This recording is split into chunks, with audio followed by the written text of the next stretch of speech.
Good evening and welcome, everybody. I am delighted that you've joined us again this evening for our Plantrician education series. And we've got a really fun night tonight. I invited one of my dear friends, Jeff Tkach from the Rodale Institute. I'll introduce him in just a minute.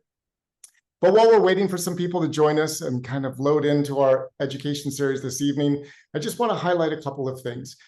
First, we are transitioning our conference to May this year. You know, since its inception in 2013, our conference has always been hosted in September. We're going to be in May this year, May 14th through the 17th. And if you've not seen it, we're rebranding our conference. It is now the Power of the Plate. We, for many years, had the International Plant-Based Nutrition Healthcare Conference, believing that it's essential for healthcare practitioners to have that knowledge gap closed by receiving an education in understanding the power of a plant-based plate to prevent, suspend, and reverse disease. And that's what we've done for more than 13 years. We are expanding or opening the aperture now in May to help connect some of those dots that people are missing, even in the healthcare space. The power of the plate to not only transition a person from unhealthy to well, but the opportunity of that plate to transform local communities, to transform spiritual centers, to transform agriculture, our oceans, and our planet, creating a regenerative cycle with every bite that we consume on a plant-powered plate. And, you know, it's as we've done for so many years, we believe our conference is really an essential opportunity for people to come together in community, connect, learn from each other, and develop empowered communities that can go out and through collaborative work together begin transforming our world.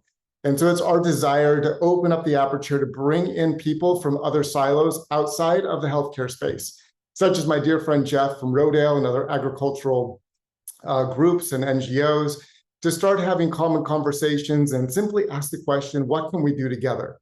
How can we accelerate our shared work? How can we reach more people? How can we improve our world by sharing what we know and helping each other along the way? So that's what we're hoping will happen as you join us in May 14th through 17th in San Diego. We'll be at the Coronado Lowe's. Please don't miss this year. It's going to be exciting as we launch and start a new era in the Plantrician project. Well, this evening, I am delighted to welcome my dear friend, Jeff Tkach. And Jeff and I have known each other for quite some time, and I'm going to actually let him tell the story. But Jeff is a true pioneer, and he's currently the executive director of the world-renowned Rodale Institute, located in Pennsylvania.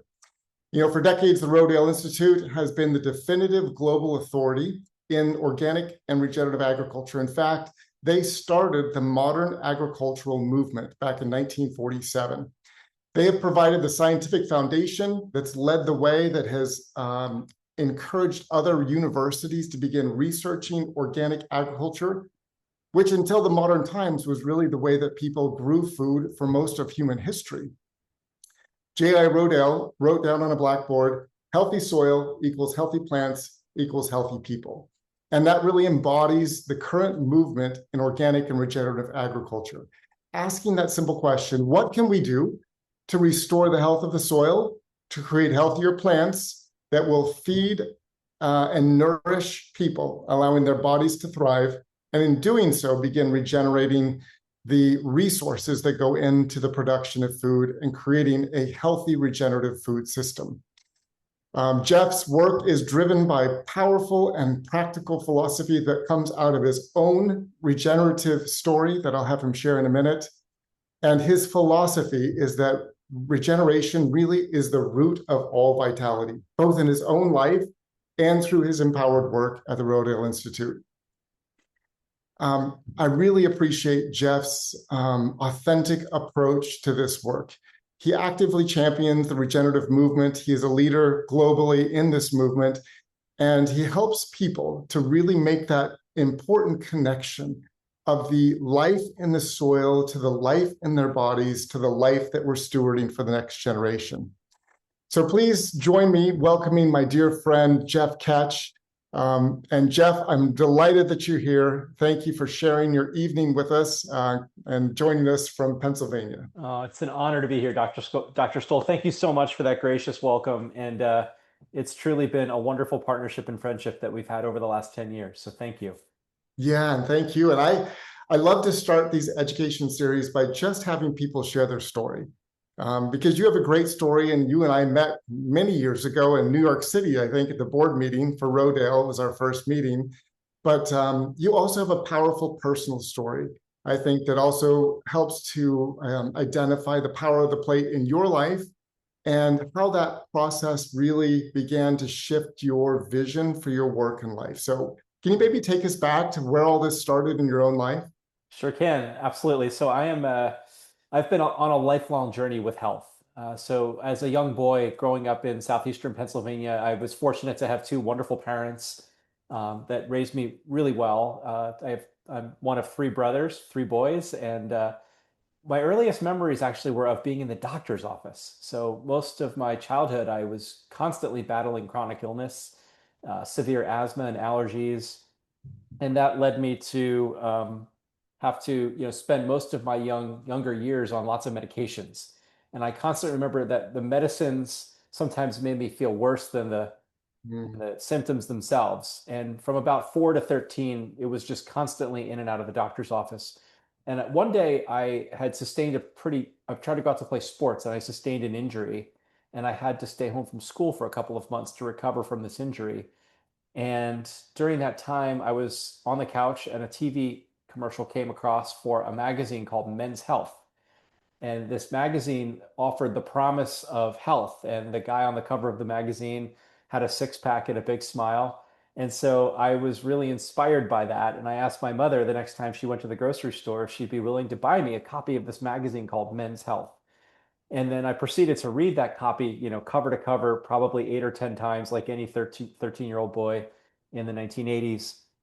And then my next assignment to my mom was, hey, mom, the magazine told me if I ate all of these foods, that I would get healthy, just like the guy on the cover.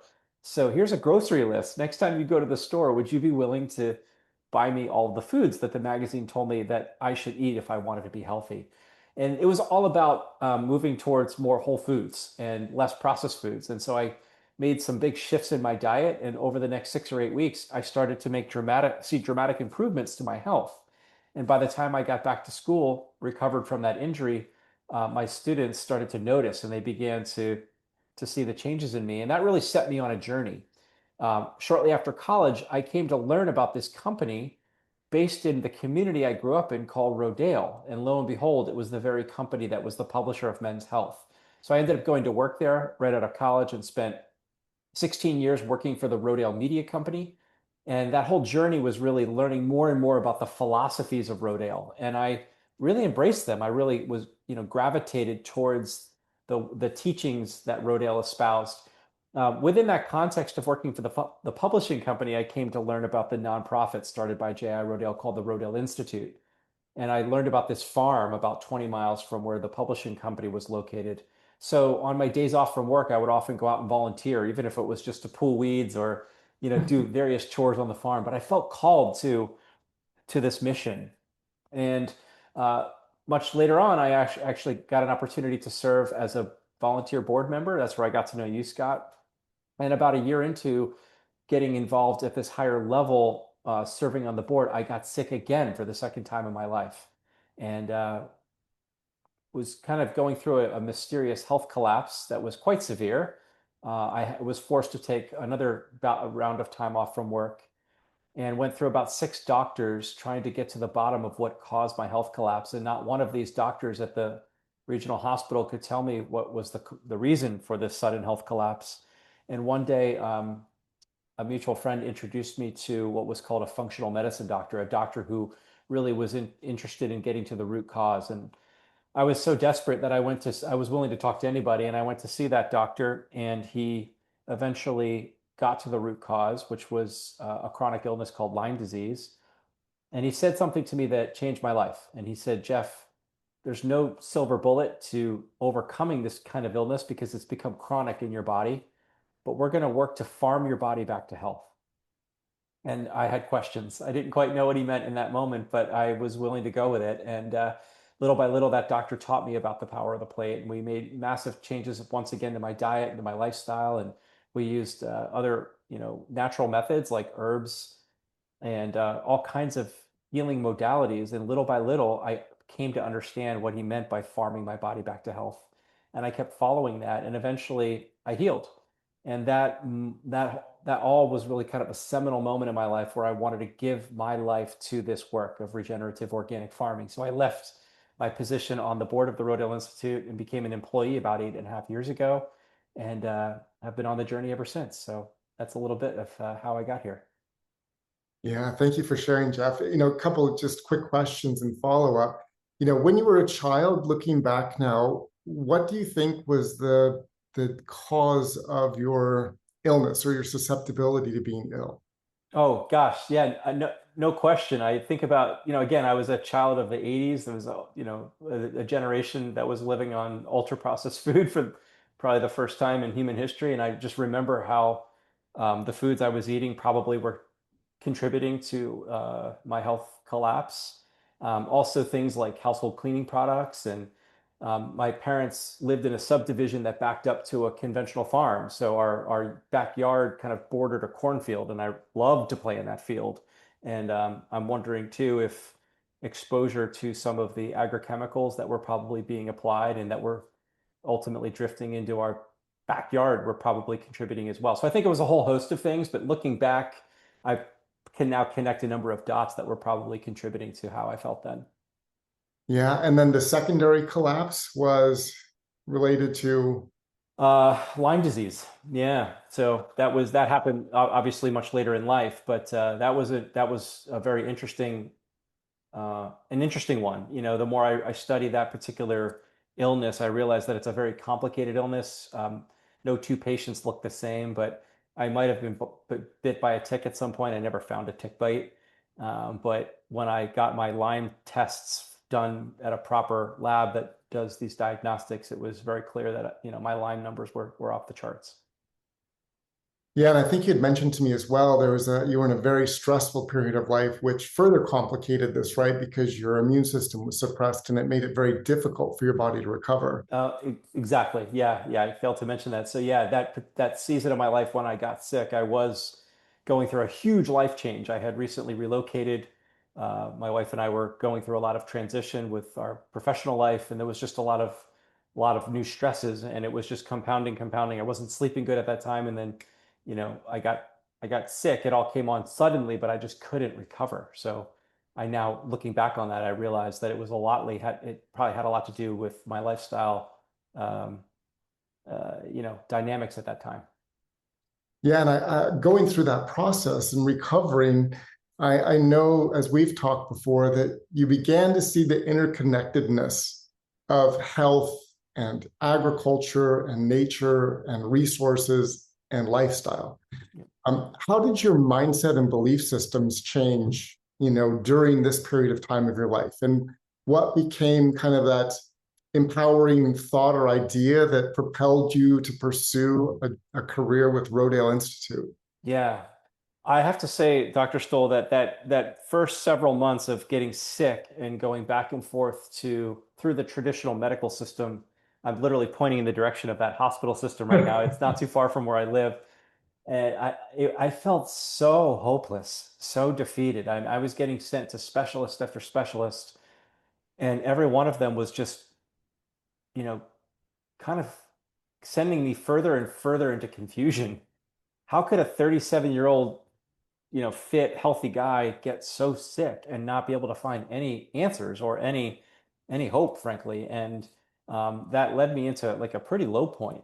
And when I met that seventh doctor who talked about farming my body back to health, he made me realize that healing was up to me, that healing was actually something within me, and that I had the power, if I were willing to set my mind to it and to access the powers of nature and a higher power, frankly, that I could overcome anything. And I began, and it wasn't anything that was sort of miraculous and overnight. It was a little by little, like the way that nature heals. So It was it was a moment of disempowerment that moved into a moment of empowerment. That's how I would characterize that.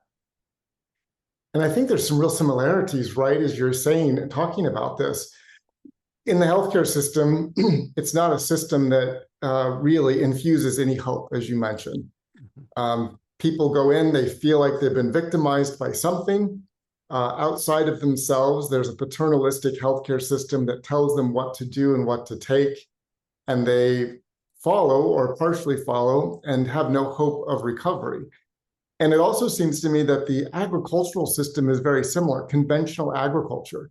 As farmers are planting seeds, it's all these external forces of, fungus and bacteria and viruses and insects that are damaging the plants. Therefore, you have to rely on big ag to give you the right chemicals to destroy it so that you can at least get some kind of a harvest. There's a lot of similarities there, don't you think?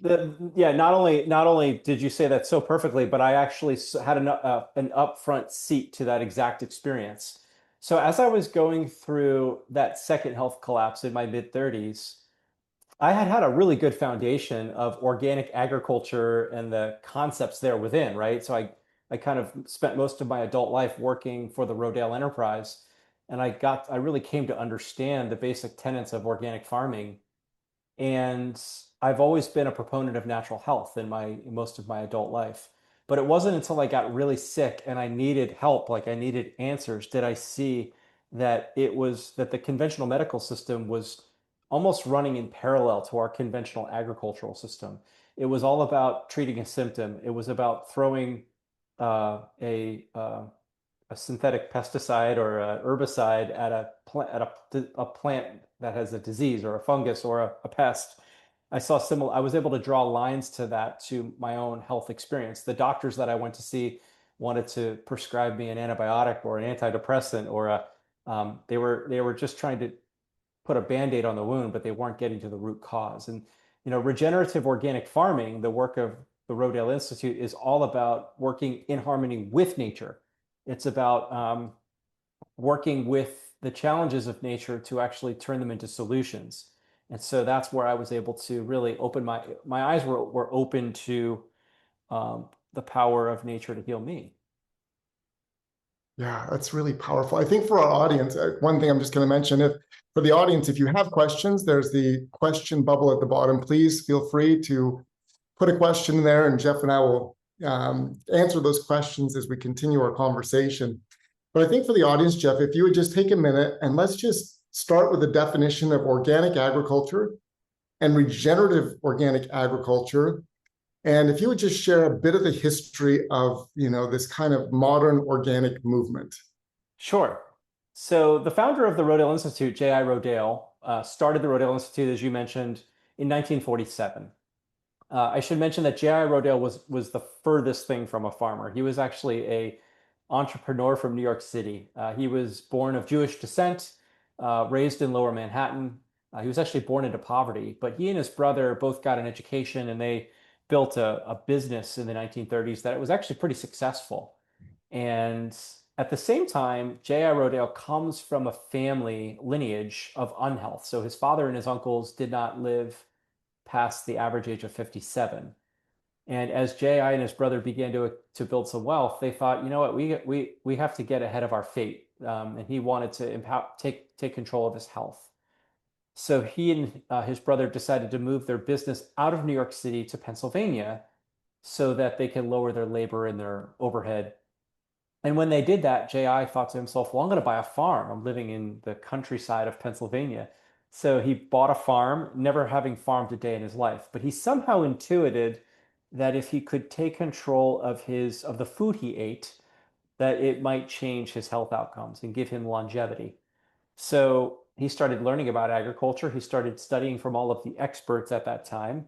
Most of these experts came from what is called the land grant system, right? So the land grant system is a series of universities around the nation that teach agriculture. Here in Pennsylvania, our land grant is Penn State, or if you're in New Jersey, it's Rutgers. Every state has a land grant. So as J.I. began to study agriculture from these experts, they were all telling him about this amazing innovation in agriculture called chemical farming.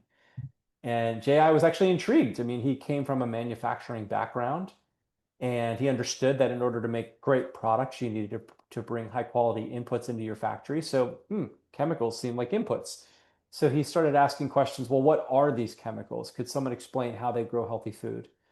And of course, no one could answer that question. So that sent him on his own search. And his search for answers around healthy food led him to biological agriculture. And he started studying soil health and indigenous practices and preeminent thinkers like Sir Albert Howard. And he started studying indigenous communities. And ultimately, he called it organic farming. He literally coined those words in 1942. He started a publishing company because he wanted to get the word out about his own innovations that he was learning on his farm. And then he started the Rodale Institute, but the original name for the Rodale Institute was actually called the Soil and Health Foundation. J.I. Rodale's original mission statement for our word is that healthy soil equals healthy food equals healthy people. And so Rodale for 78 years has been connecting soil health with human health, agriculture with healthcare. And then fast forward to Robert Rodale, J.I.'s son, took over the family business as well as the nonprofit in the 1970s. And he started studying agriculture from his vantage point. And it was around the time that a lot of people were talking about sustainable farming. And Bob Rodale felt like that was a very inadequate way to talk about farming with nature. He felt that when we began to farm with nature and work with the powers within, that everything we do could actually heal and encourage regeneration. So he called it regenerative farming. So his father coined the term organic. Bob Rodale coined the term regenerative, and Rodale believes in the philosophies of regenerative organic agriculture. That's powerful. And it's really working with the system and understanding that the system has this multiplier effect, that when you are cultivating the soil, farming the soil, and every good organic farmer is really a soil farmer more than a plant farmer. But when you're working with the soil and providing the right inputs, there's a multiplication effect that happens that you can't achieve with any external inputs. And that happens with the human body as well. That's the essence of lifestyle medicine and a plant-based plate is, we're providing our body with the basic resources that it needs, which is human connection, rest, recovery through sleep, and the nutrients from plants. And there's an exponential effect that could never occur in healthcare. That's exactly right. And so tell me, Jeff, what was the state of, let's just take a minute and understand the state of agriculture in the 1940s when JI came online. Sure. You're part of the Green Revolution, and what was happening in the early 1900s up through like the 1970s, and what was he facing? What kind of headwinds was he facing with this new concept? Absolutely. So at that time, agriculture was going through a massive upheaval, right? So especially post World War II, the Green Revolution, which you alluded to, which was this explosion in an innovation around nitrogen, right? So farmers were beginning to recycle nitrogen, basically left over from post World War II production of weaponry and artillery. There was this overproduction of nitrogen. There was something called the Haber-Bosch method that was a body of work of science that was conducted that taught the chemical industry how they could create synthetic nitrogen for use in chemical warfare or in any kind of military application. That same technology then became embraced by agriculture. They thought it was a breakthrough, and they thought, wow, we could scale this and we can monetize this and we can build a business around it. So that really led farmers to begin applying synthetic chemicals to our farmland for the first time in human history. And it was big business, and farmers were, creating a way for them to really scale their business in ways they've never seen before. So it was quite attractive. What was not at all discussed at that time was the human and planetary health degradation that would result from these innovations, right? And J.I. Rodale was really he was so far out in front, people thought he was actually behind them, right? Uh, as a leader, he was looking so far into the future and asking questions like, well, if we take our eyes off of the health of the soil, if we lose sight of the power of nature and replace that with human innovation, he believed that it was going to lead to the peril of human health. So he got very ostracized for that. You know, there was a lot of people that thought he was crazy, and they called him a quack. He was also very outspoken about natural health. He actually launched Prevention Magazine in 1950. That was a magazine that was all about empowering people to use natural means to stay healthy. He was a huge proponent of whole foods, vitamins and mineral supplementation. I mean, he was outspoken about exercise well ahead of its time. So J.I. Rodale wasn't just a preeminent thinker in agriculture. He was a real leading mind and a zealot in alternative health as well. And historically, if you look back to understand, like philosophically, what were the belief systems coming out of, the World War I, World War II, that shifted this idea in agriculture that we needed to do something to the land rather than work with the land? Yeah, I think it was the power that the chemical companies had over the minds and hearts of these farmers. I think there was a lot of hope put into the promise that these companies were providing to farmers. I mean, it was right after the Dust Bowl. You know, agriculture in America was suffering all through the 1930s, and all of a sudden, the next decade, farmers were being told that they could have exponential lift in their profits through the promises that these chemical applications could provide to them. So I think farmers were clinging to hope, and I think that they were probably misled in a pretty big way to buy into this new conventional chemical system. And that still exists today, right? That same philosophy. Oh, more than ever. That same philosophy today has changed entire generations of farming. So I talked earlier about the land grant universities, and that's the land grant system was started by Abraham Lincoln in the 1860s under something called the Marshall Act. And that was a body of legislation that was trying to put an education university in every state whose job it was to serve the farming communities so that farmers could send their sons and daughters to these universities to get an education and then to come back home to the family farm and take over for the next generation. Over the last 50 to 70 years, as a result of this boom in conventional chemical agriculture, those chemical companies have basically co-opted that land grant system. So no matter what land grant you visit, you're likely going to find major endowments and buildings named after these companies that produce those chemicals. And those land grants are not teaching biological agriculture. They're teaching one form of agriculture, which is chemical farming. So they're indoctrinating, the next generation and the generation after that with this message, while their parents are just struggling to eke out a living on the family farm because the margins are getting slimmer and slimmer because of the reliance on genetically modified seeds and the chemical inputs, not to mention all the equipment that these people are forced to buy year after year. So the whole system has been backed by industry that has presented a promise, but it's completely lost sight of biology because you can't monetize it. Right. Same thing's happening in healthcare today, right? The parallels are extraordinary. Yeah. And I just want to talk for a minute because I think sometimes people don't understand the challenges that farmers are facing today, both big and small. I mean, can you help people understand what the life of kind of a medium-sized farmer might look like? And when you talked about those thin margins, what their operating costs and actual net profit might look like on those farms? Yeah, most farmers, if they're lucky, are keeping between 8 and 12 cents on every dollar earned, at best. So, who's getting paid in that system? It's certainly the chemical company, the input companies, the banks, the lending institutions, the processing facilities.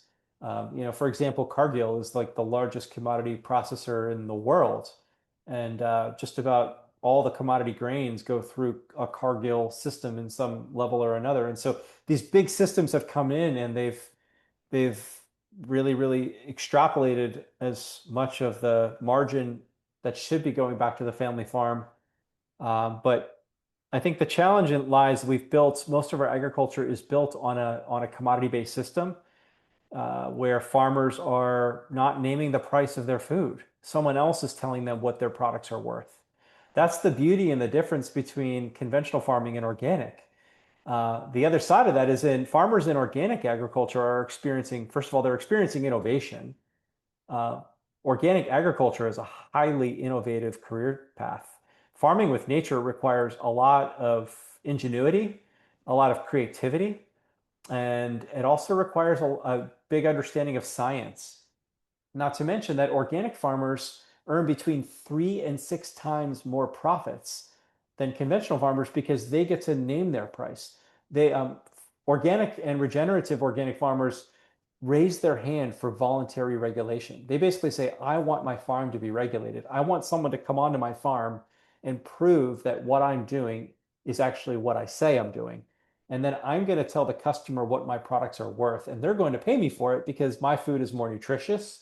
It tastes better. It was produced through the power of nature. And it's frankly just a higher quality product. And I had to work a little harder, so I should charge more for it. And that's really just the real price for what I would say is real food. Yeah, that's really powerful. I was just thinking about the transformative change for, the kind of the inward life of a conventional farmer, kind of having his eyes opened and stepping into the organic world. As you were saying, we both met many organic farmers, and there's a renewed passion for life. There, as you said, there's ingenuity, there's creativity, there's a wonder that happens when you begin to unpack the soil and the life and the microbial life that is in the soil. And I think it unlocks something that is essential for human flourishing, which is that idea of wonder, passion, and joy. Yes. Yes. Yeah. And I get to witness that almost every day and through my work. I get to see Rodale Institute, in addition to doing long-term science, we also educate the next generation of farmers. We have one of the most renowned organic farmer training programs in the world. And we have these students that come and they live at our farm for 9 months. And they get a 9 month education where they're learning business skills and marketing skills and finance skills. They literally learn how to build the business of a farm. And then they also go out into the field and they are with us for an entire growing season. And what's fascinating, Dr. Stoll, is that we're seeing a massive shift in our agricultural workforce right before our eyes. So the average age of the American farmer is about 60 years old. And obviously there's this whole new generation coming that in most cases, these are first generation farmers. They're young, passionate, wide-eyed, and they want to make a better world. And so they're choosing farming because they want work that's real. They want to wake up every day and produce something that is nourishing their community. They want to feel good about what they're doing, and they're smart and they're well educated. And so it's a massive shift in who is going to be the next generation of farmers. But they're coming to organic farming because it's fresh, it's innovative, it's creative, and it's positive. I think these young people want careers that don't involve sitting behind AI and devices all day. They want to be out in nature. And I think that we're going through a massive transformation in our society, and young people are waking up to the power of regenerative organic farming as a career path. So that's what keeps me going in my work. It gives me a lot of hope. Yeah, that is marvelous. And so I think, a lot of people may say, why organic? There's a cost differential for customers. Mm-hmm. And sometimes, customers may not understand the backstory, right? And the importance. So can you help us understand the interconnectedness of those decisions by consumers to purchase organic and why it's important beyond even their own health? Yes, and I have to give a plug for a white paper that you and I and some of our colleagues co-authored about 5 years ago called The Power of the Plate. And highly encourage us to link to that. It should be available on the Rodale website. But what we learned through our body of work is that we're not actually looking at all of the external costs of our current modern day food system. As a society, we have demanded cheap food. In 1960, we were for every $2 we spent on healthcare, I'm sorry, for every $2 we spent on food, we were spending approximately $1 on healthcare. And today those numbers are more than flipped. I think it's something like for every $4 we spend on healthcare, we spend $1 on food. So as a society over the last, 60 years, we have de-emphasized the importance of healthy, nourishing food. The problem is we're paying for it elsewhere. So even though when you go to the grocery store, our food is artificially cheap, I mean, look at the rising healthcare costs. It's literally bankrupting us as a nation. And we also are not factoring in all the external costs to cleaning up our polluted water from all of the agrochemicals that have leached into our waterways and into the air. Farm workers and farming communities are getting sicker and sicker because they're constantly being exposed to these harmful chemicals. Not to mention, we're degrading all the life in the soil where the nutrients should be. But because of how we've changed our farming practices, we are suffering from hidden hunger. That's something that you and I talked about in this white paper, is that human beings we may be eating more food because more food is available to us in modern society.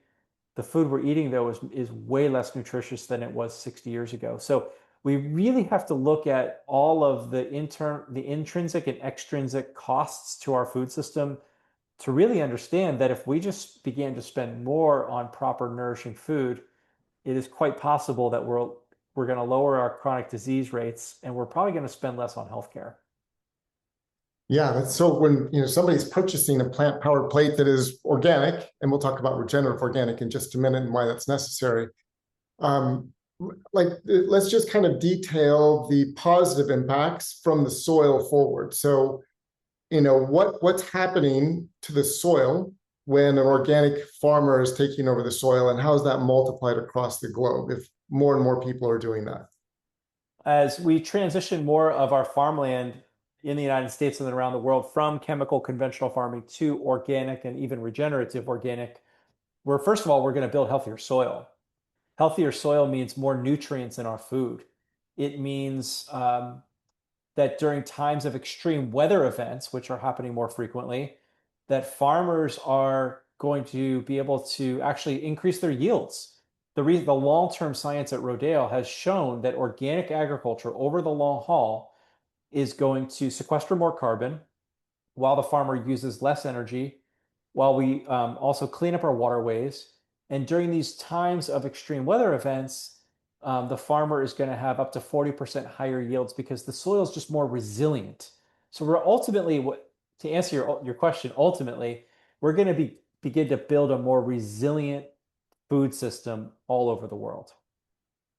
Yeah, that's right. And protect the soil, because when we lose the microbial life in the soil, it becomes more susceptible to erosion, correct? That's right. Yep. And that's what happened during the Dust Bowl in the 1930s, is that through our industrial approach to farming, we lost sight of the health of the soil. And as farmers put our emphasis back on soil health, everything in that system gets better and better over time. And that's how we came to the word regenerative. Yeah, and so there's been an evolution in the organic movement, more and more people stepping in, producing organic food, and there's a USDA organic label. Maybe talk about the importance of that regulatory body with USDA organic versus some of the organic around the world. And then we'll step into the new label, which is regenerative organic. Yes. As I mentioned, this organic certification is one of the most efficacious, trusted, and integral food labels in the food industry. The Rodale Institute was widely regarded as instrumental in helping to form the National Organic Program in 1990. This was a body of legislation that was bipartisan, and it encouraged our USDA to establish a national organic standard. So Rodale helped to write that standard. The USDA now governs it, and there are inspectors and agencies all over the country and all over the world that go out to evaluate farms to make sure that what they say they're doing, they're doing. Is it absolutely perfect and bulletproof? No. But is it Uh, is it highly, highly, highly audited and trusted? Yes. There's always a few bad actors. I think as a result of, unfortunately, the law of supply and demand is playing out here. So in the United States, we actually net import organic food because our farmers aren't producing enough to keep up with demand. And so there's been one or two instances in the last, I don't know, 5 years where fraudulent organic grain came into the United States, mislabeled, and that unfortunately gave organic, some challenges in the media. Since then, there's been a lot stronger enforcement of those rules, and frankly, we're building our supply chain here in the United States. So, all in all, we at Rodale believe that organic is still to this day the most trusted label in the grocery store. It is farming in a way that you can trust that no synthetic pesticides, herbicides, or any harmful chemical or contaminant was used to produce that food. And organic agriculture also means a more nutritious product. Now, building on that, about 5 years ago, Rodale Institute, along with some other leaders in our food industry, we felt the need to really raise the bar and to push innovation. And we also do not believe, Rodale believes that healthy food is grown in healthy soil. And so when the USDA opened up the ruling and allowed for hydroponic growing in organic, Rodale felt that that was not heading in the right direction. So we really wanted to push the whole food industry towards soil health. And so we helped to co-author the newest and highest bar standard in our food industry called the Regenerative Organic Certification. It's called ROC. And this is now a standard worth over 22 million acres certified worldwide. It's a standard in food production that looks at three things. So first of all, is your product certified organic to the USDA standard? Are you meeting a soil health protocol that was frankly written by Rodale? And then lastly, are the farm workers in your farming system being treated fairly? Are they being paid a fair wage? Are they given access to health care? So it's about people, it's about soil, and it's about organic. And then lastly, it's about animal welfare. So we worked with other animal welfare standards boards to help develop the animal welfare pillar of ROC, and our standard is the highest. So that's a little bit about that standard. And now if you go to Whole Foods, you can find a ROC certified product on just about every shelf in most major health and organic grocery stores. Yeah, that's really beautiful because it's talking again about the interconnectedness of our choices. Yes. When we're choosing rock, we're actually supporting those farm families and giving them a fair and living wage, which is essential because that doesn't often happen in the agricultural industry. So I'm really happy to hear that, Jeff. So we have a couple questions. I'll try and kind of summarize a few of them. So someone was asking, can they farm organically at home? And if so, how? And can they do it as a vegan? Yeah, yes, and yes, absolutely. I believe that that to live a regenerative life really starts at home, and that it's one of the most powerful forms of human connection is to grow food. Even if it's a basil plant on your windowsill with your child, it's beginning to connect with nature in a way where we're stewarding something. So yes, Rodale Institute is a big proponent of backyard gardening. We have lots of resources on our website, and it's really easy to get started growing something. But I think it really changes your relationship with food when you grow your own food, even if it's just, something, a couple of things, whether it's in a raised bed or on a windowsill or in a community garden, or if you have more space at home. But we need to change the paradigm on food production, and it starts in our own backyard. And there's something special that happens when you're growing your own food, right? When you plant the seed and you water the seed and cultivate the soil, and then the sun and the rain water that food and you harvest it. It connects you in a unique way to your own food production with gratitude. Yeah, it slows you down, and I think in life we're looking for ways to slow down and connect. And I think gardening and growing your own food is foundational to a richer life, a fuller life. And can you share some resources for people from Rodale that they might download if they want to start growing some food at home? Absolutely. And in fact, I would encourage everyone to start. If you go to our website under the education tab, there's online courses as well as webinars. And under online courses, There's a course called Becoming a Regenerative Consumer.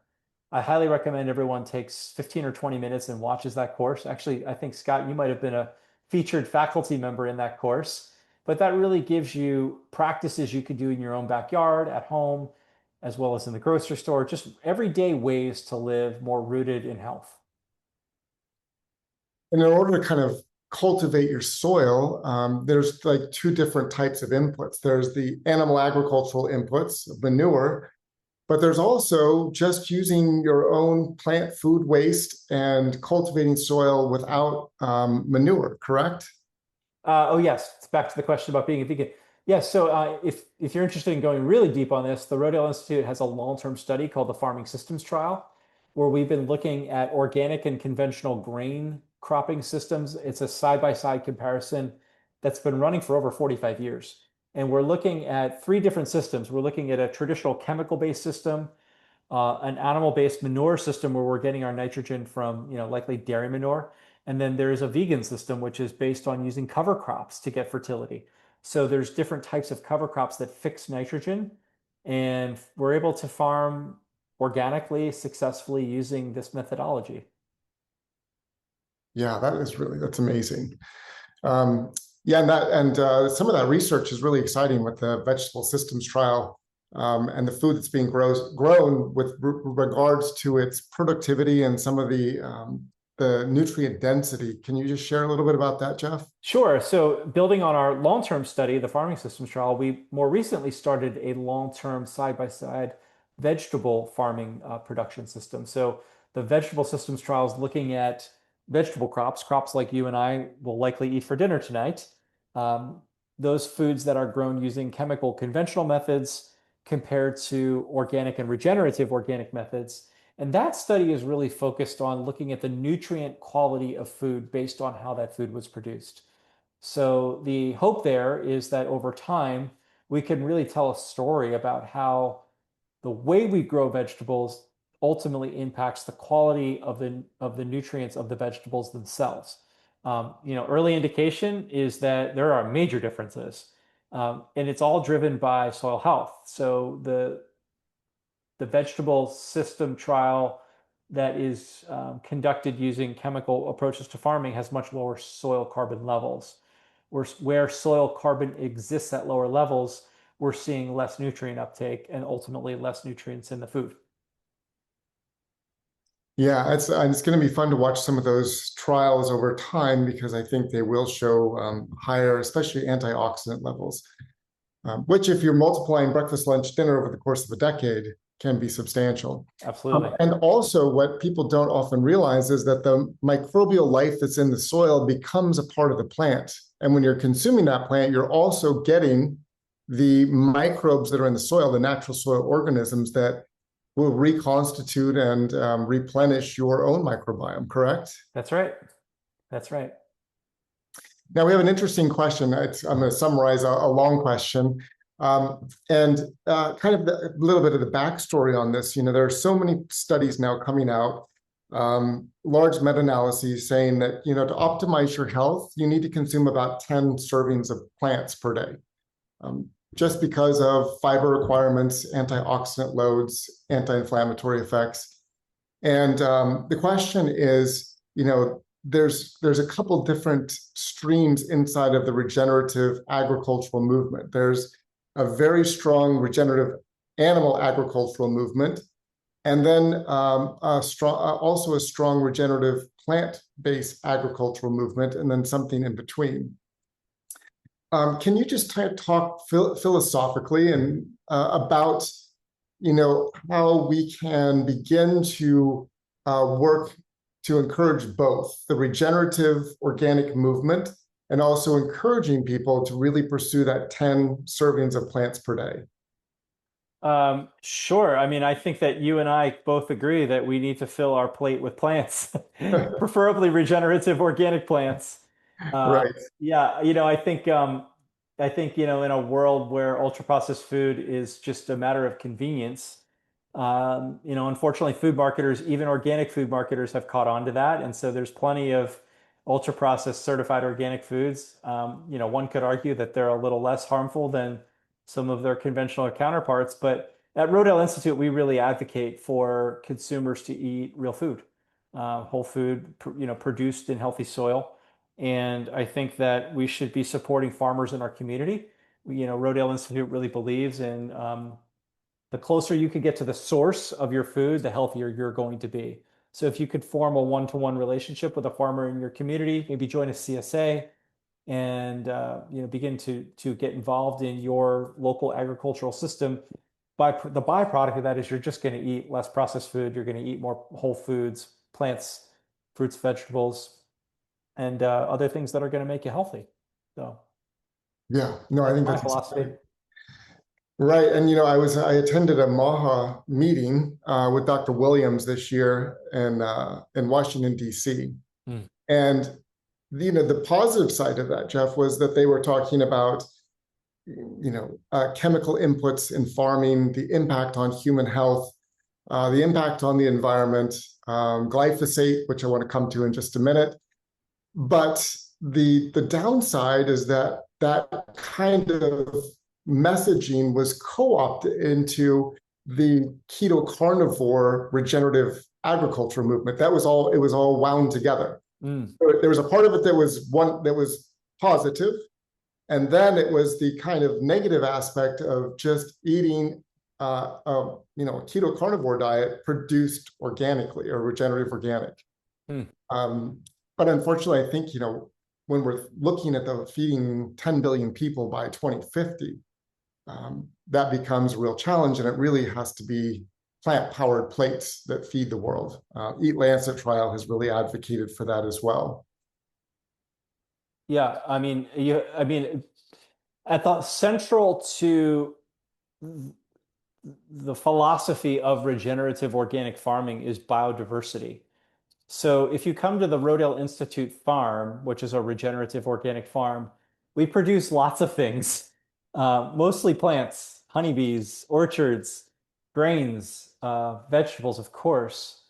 We have animals that graze our pastures as well. But if you look at the diversity of our farm, I really think it should model what the diversity of a person's plate should look like. But it really starts with whole foods, mostly plants. So that seems to be the philosophy that you and I are both describing. To think that we're just going to start grazing all of our farmland with animals and consuming those animals, it just gets us into more trouble because now all of a sudden we're moving to a different kind of monocrop. So I'm not so sure I could advocate for that kind of diet either. And just briefly, maybe talk about if you would, please, the carbon sequestration that it can occur with legumes and organic farming, and how that, just simply making that shift can have a significant impact. Sure. Yeah. At Rodale Institute, we teach farmers all about building diversity above ground, which leads to diversity below ground. So when I talk about diversity, most American farms have a 2-crop rotation. It's corn, soybeans, right? At Rodale and in organic systems, it's a very complex rotation where we could be growing multiple different kinds of grains and cover crops and legumes and small grains, large grains, alfalfa. And when we build that diversity in the rotation, it builds the microbial life in the soil. Ultimately, it's going to sequester more carbon, so it has an impact on the climate and on the environment. It's all connected. All right, great. Thank you, Jeff. So we have a couple questions, and I have a couple questions as we kind of wrap up. First, let's talk just briefly about glyphosate. Produced by Monsanto. Original studies, were shown that it was safe for human consumption. Why don't you, if you could share with the audience, what is glyphosate? How does it impact health of soil, and how does it impact human health? Just briefly as an overview. I know this is a huge topic, sure, but just to give people a little bit of a sense of this word that they might hear. Sure. Well, first of all, glyphosate is otherwise known as Roundup, is one of the most ubiquitous agrochemicals in the world. So I think recent estimates are, I don't know, there's billions of pounds of glyphosate applied to our agricultural land annually, and its number one reason for use is to control weeds. So when you talk to any farmer, doesn't matter what they farm, they're all going to tell you that the number one stress point in their work is controlling weeds, not pests, but weeds. And so Roundup is a chemical that is often applied as an herbicide to kill basically everything but the crop itself. So in most cases, it's broadly applied to our farmland to control weeds in corn and soybean production, and therefore the seed market has worked closely with Monsanto to build genetically modified seeds that are resistant to Roundup. So when a farmer goes to the field to plant, and when that plant starts germinating, they often come through with a chemical application or multiple chemical applications to kill all the weeds, but the plant itself doesn't die. Now, that is a major disruptor to the biology of the soil. It is it destroys the nutrient uptake in the plant itself. And ultimately, because of how ubiquitous this chemical has become, it ends up in our groundwater, in our air, and in the food we eat. And now it's literally showing up in urine samples of small children in most small children in America. It has become so pervasive, and it has many carcinogenic effects, which you could probably talk more about than I could, Dr. Stoll. But it's not a good thing. It's not a good thing for human health. It's actually a really troubling thing. Right. And as an antimicrobial, it damages the microbes in our gut and begins to disrupt that critical microbiome and mucin layer inside of our gut. So yeah, at every level, it's destructive, but was sold to consumer and to industry and politicians as not harmful. And unfortunately, now it's ubiquitous in all of us. So a question from Lori here. How long is the transition period from conventional farming to certified organic farming, Jeff? Oh, yeah, and emphasis on the word certified. So that process is 3 years from the last prohibited substance application. So if a farmer applied a prohibited substance like a chemical in, let's say, spring, it's 3 years from that application until that product can be certified organic. And depending on what kind of records the farmer has and documentation, we can work with that farmer to cut down on that 3 year period. So it's about 3 years. Okay, fantastic. And do farmers do anything to their fields to help clean them up? Do they plant any crops? Is there anything they can do to absorb the toxins in the soil? Sure. Yeah, like a bioremediant. There's studies being done at Rodale Institute on hemp as an example. Hemp is a very powerful plant that actually has been proven to remediate or to remove heavy metals from our soils, as well as other carcinogenic chemicals. But most chemicals applied through agricultural use are water soluble. So they often, unfortunately, they don't stay in the soil. They end up running off into our waterways, and they often don't remain in the soil for long periods of time, which is why a 3 year transition is probably more than sufficient to safeguard and be able to definitively say that that food is safe. Great, thank you, Jeff. Here's a great question and a little comment. Anne says, we grow our own food in the Rocky Mountains at 9,000 feet above sea level. Compost, use only mountain water from 162 feet deep in the mountain. We definitely recognize, love the taste of our veggies and fruit.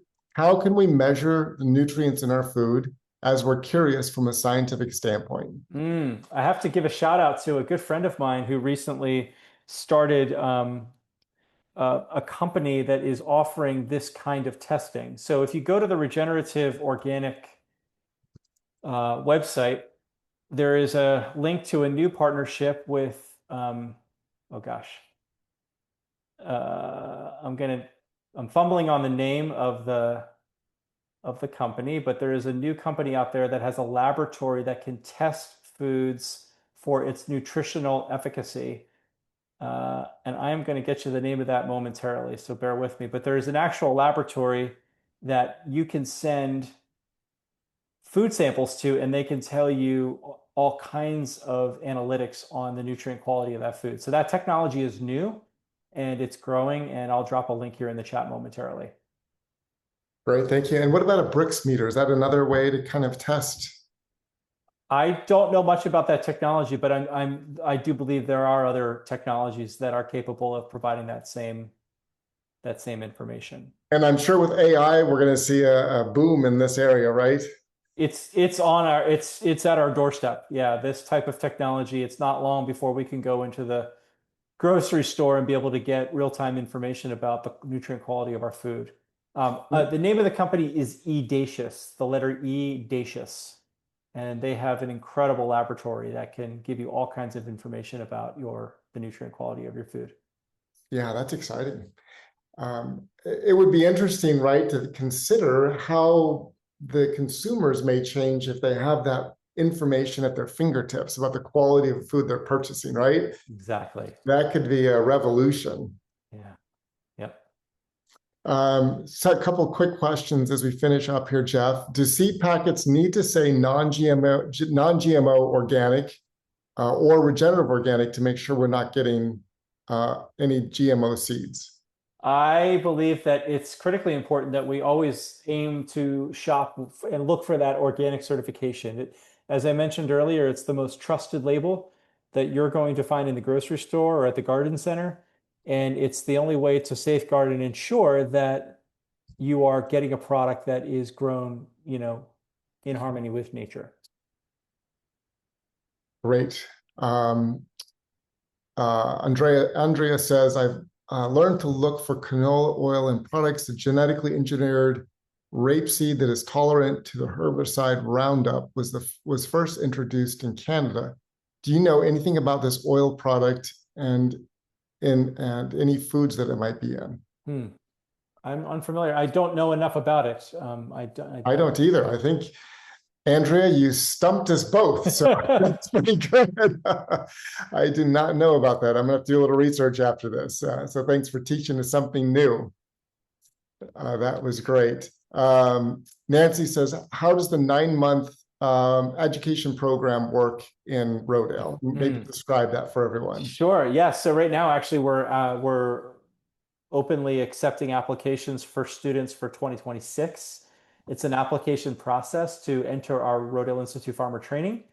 It's a 100% scholarship-based program, so we actually provide students with housing as well as a living stipend while they go through a 9-month training process. So all that information can be found on our website, and it looks like Jill dropped the link in the chat there. He has fast fingers. Yeah.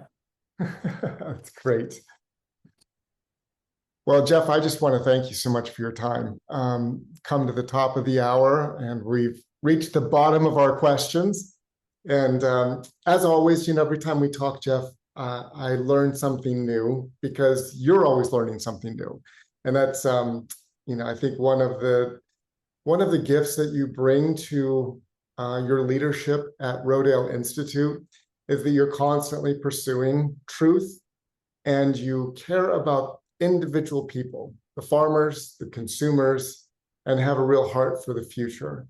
And so I really want to just recognize and appreciate your passion for learning, your passion for teaching, and how that influences my life positively. Thank you. Well, the same can be said about you, Dr. Stoll. That's why we're great friends, and I feel like we're on a mission together. Your organization and Rodale have been tremendous partners, and it's really been an honor to work side by side with you in an attempt to bring the teachings of regenerative organic agriculture to the healthcare community. And you have helped me to fulfill the mission of the Institute. So thank you so much. And I have one other question I was going to ask, and I'm glad I didn't forget it. Where do you see the intersections, the potential, collaborations for local farmers, healthcare systems going forward? We're seeing it all over the place. So Rodale Institute has a number of models that we've been creating and co-creating with regional healthcare systems, hospitals. We've also, in partnership with you, we've launched something called the Regenerative Healthcare Institute, whereby we're providing ongoing education to the medical community around the basic tenets of organic farming. If you go to Rodale Institute's education tab, you're going to see regenerative health in the lower left, and I would encourage you guys to check out some of the resources that are made available there, and that'll give you a taste as to where these two worlds are beginning to collide. And just to give people an idea, there are a lot of healthcare systems looking for these kinds of relationships and to create farms either on their rooftops and adjacent land, gardens, right? It's happening all the time. So Rodale, just this week, we got a call from another regional healthcare system in Virginia that wants our help managing a farm there that is ultimately going to put healthy food on the plates of patients. Rodale has had a 14-year relationship with a regional healthcare system here in Pennsylvania called St. Luke's, where we run a 14-acre certified organic farm, and that farm feeds employees and patients at 9 of their locations. So models like this are sprouting up all over the country and all over the world, and that's very exciting. It is really exciting because that can be a hub for developing healthy communities, not just individuals. Yeah, agreed. Well, thank you, Jeff. I would just ask you one last thing. If you had to share with everyone,